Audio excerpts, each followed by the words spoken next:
I'm not proud of it. Not proud of it at all, because I didn't feel like I was there for any purpose. We was just there because we were told to go there. They help with the dental and help with the haircuts and stuff like that. That same person that night could be coming in throwing hand grenades on it, or he could be on the hill with mortar attacks. And the American people, I guess, don't understand. We went over there to fight a war that we didn't prove in, but we love our country. That's why we went. And we wanted to come home and end the war, period. Always in fear. When you know you're going to wake up with a gun pointed at you, that's always in fear. But when the first Gulf War came, after that, then we started being treated more like heroes. We don't promote patriotism anymore, okay? That's like a thing of the past. You know, we ashamed to be Americans? I don't think so. I'm proud of my country. I always will be. Vince Blancato, Specialist 4th Class. John S. Sargent Jr., United States Army, SP5. Stanley Budke, United States Air Force, Airman 1st Class. My name is Frank Bainey, and I was a staff sergeant. My name's Homer Eugene Galbraith. Most people call me Gene. I was in the Army. I came out as a Spec 5, less than 2 years. I'm proud of that. My name is Michael Albert Lerner, and I was in the U.S. Army. Upon your return from Vietnam, how were you treated by the American people? A lot of hostility, and basically that was it. If they knew you were over there, a lot of people said nasty things about your service. Very bad. Very, very, very, very bad. Because I come back from Vietnam because I went into service at 17 years old. And by the time I served Vietnam in 67 and 68, I wasn't even 21 years old. So my father was a World War II veteran. So it was a lot of restaurants, little taverns, believe it or not. I mean, military personnel do have a drink beer or whatever. I was told to leave out of 5 different places, even in my hometown, and I was in uniform. I didn't suffer the issues some of the guys did. My whole family had been military. And when I came back, well, I came back on military transport, air medevac, and then when I got out, went home, and everybody had been in the service, and I was from a, wouldn't even call it a small town. And I guess I was treated like a king for at least a month, you know. But again, you know, like I said before, my dad looked like he aged 10 years from the worry and so forth. But you know, they supported me in everything I did. So it was wonderful with my family. I think society in general didn't approve of the war in the first place. And they couldn't understand why, if they didn't approve from the war as a majority society, why we would go in the first place. So instead of blaming the governments, they blamed the people. You know, why you go into a war that we shouldn't be in the first, and so on and so on and so on. Like I flew into Fort Lewis, Washington, and then we got a taxi to go to the airport. And I got in the taxi cab and I told the driver, I just got back in Vietnam. Oh, that's too bad, you baby killer. And that really got me. And then when I got to the airport, I got spit on. So I tell you what, that point on, I was in a mess. When I got home, my family treated me like heroes. If it wasn't for my family, I probably would have went nuts. We got a lot of hostile when we came back from Vietnam from the airport. When we landed in San Francisco, we were egged, we were cursed, we were everything that they could possibly do and get by with, they did it. What is a misconception about the Vietnam War that you disagree with? Everybody thinks that we came back as druggies and everything else, and that's not true. I didn't even know what a drug was over there. I don't really know. To tell you the truth, I never thought a whole hell of a lot about it. That was in another life. That was then. When I got out of there, then, okay, now we'll pick up in the next part of our life. Well, we shouldn't have been there. That is the misconception.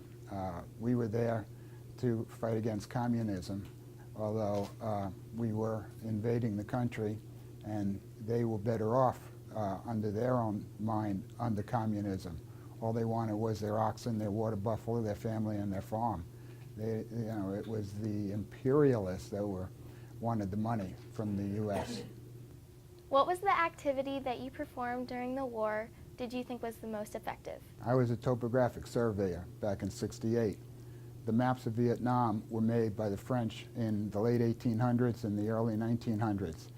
They weren't precise because the coordinates weren't correct. It would be going over the mountaintop or in front of the mountaintop, hitting friendlies. So back in '67, the Congress directed the Corps of Engineers to remap Vietnam. We weren't involved with boundaries or anything like that. We wanted elevations. That was the topographic map with contour lines, so you would look at it, you know how high that mountain is, you know, if there's a stream. Same thing with the roads. You saw if they were flat or high, but the main thing was to get better coordinates versus what the French did in the early 1900s. I was air rescue.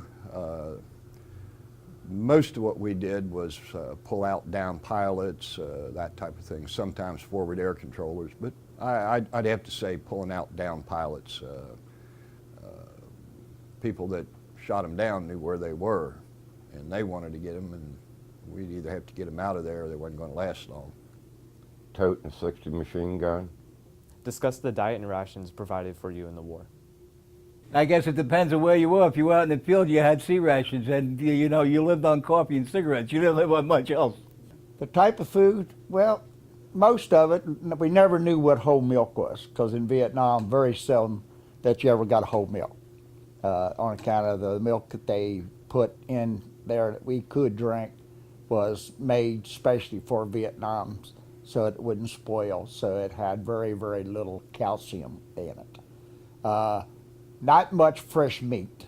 Once in a great while, if you was lucky, you might get some fresh meat. You've got a lot of pasta, a lot of fish, things like that. Well, I was in what they call the depot area, and we had a mess hall. Sometimes the food at the mess hall was terrible, and we would go to the PX and get potted meat and stuff like that and cook our own food. So we found ways to enjoy ourselves better than what we was being treated. How did the Vietnamese people respond to the American troops? I never really got around the Vietnamese people because when our squad, we was always out in the jungles setting up ambushes and knocking off pay teams and whatever. Well, as long as they're getting paid by us, that was fine. They loved us. But if they weren't getting paid or anything, like for instance, when I first got there, I had to travel for a month before they found a place to put me. And where was that? They had a big fence, and across the fence was a housing area. And we thought we'd be nice and threw an orange at them to catch, and they tore the point and threw it back at us and spit at us. So, you know, some of them liked us and some of them hated us. So, What was the most heroic action you saw in Vietnam? Well, you don't really think of anything as being doing anything heroic. You did what you did, and it's really hard to describe how things can seem normal, and you really don't consider anything heroic. It just, okay, you did what you did, and that was the end of it. I guess it's kind of difficult to explain. When you got something you're doing that's dangerous and you don't even realize it because it's what you normally do, I guess it would be like like the firefighters that went in the flat towers. That was their job, so they did it. You go over there, nobody wants to be a hero, okay? The heroes are the ones that have the courage to do something, to go over there and fight and do it in the first place.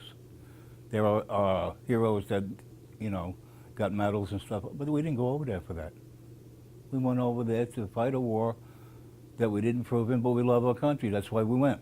How did your participation in the conflict affect you? I was a patriot before I went, and I feel very patriotic that I went, and I'm very patriotic now. I was 19 years old. I joined at 17. You get used to things, and having people that don't like you shooting at you kind of becomes standard procedure. You know, it's just, okay, I want to get the hell out of here. Let's load him up and get out of here with him. That was just what you did. I went in to better my education, which that I did.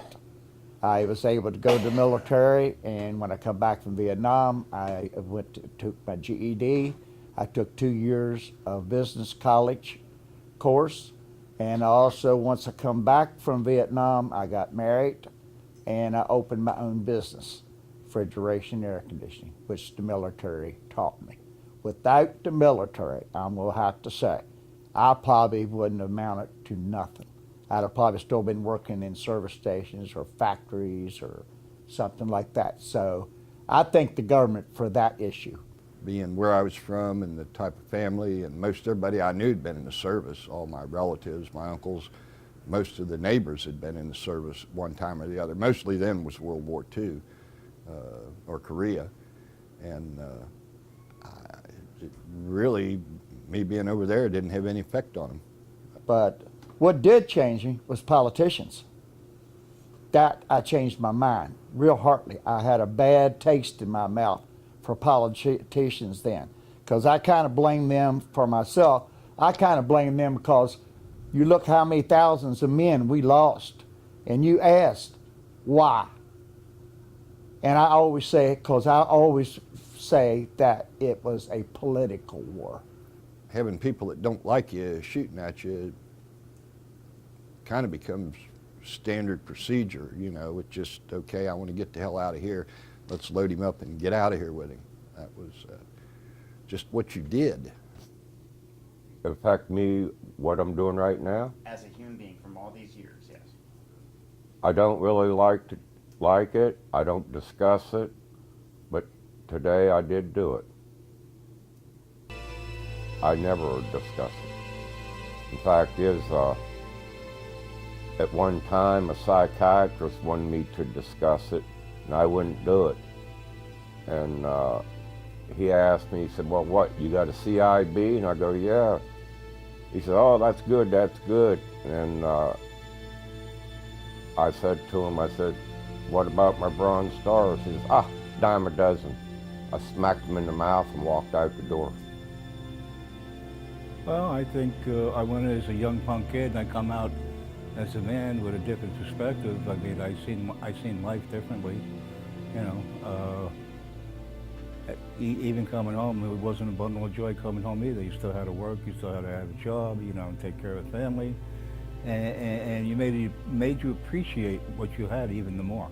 I came back, they was always on alert, like, you know, thinking I'm gonna go off. We go out, we knock off pay teams, whatever, it don't matter. After we would knock them off, we would have to wait for them to send out a chaplain to pick up their bodies, and he would say a few good words over these people that shot or trying to kill us. But we have never ever seen them do it for us.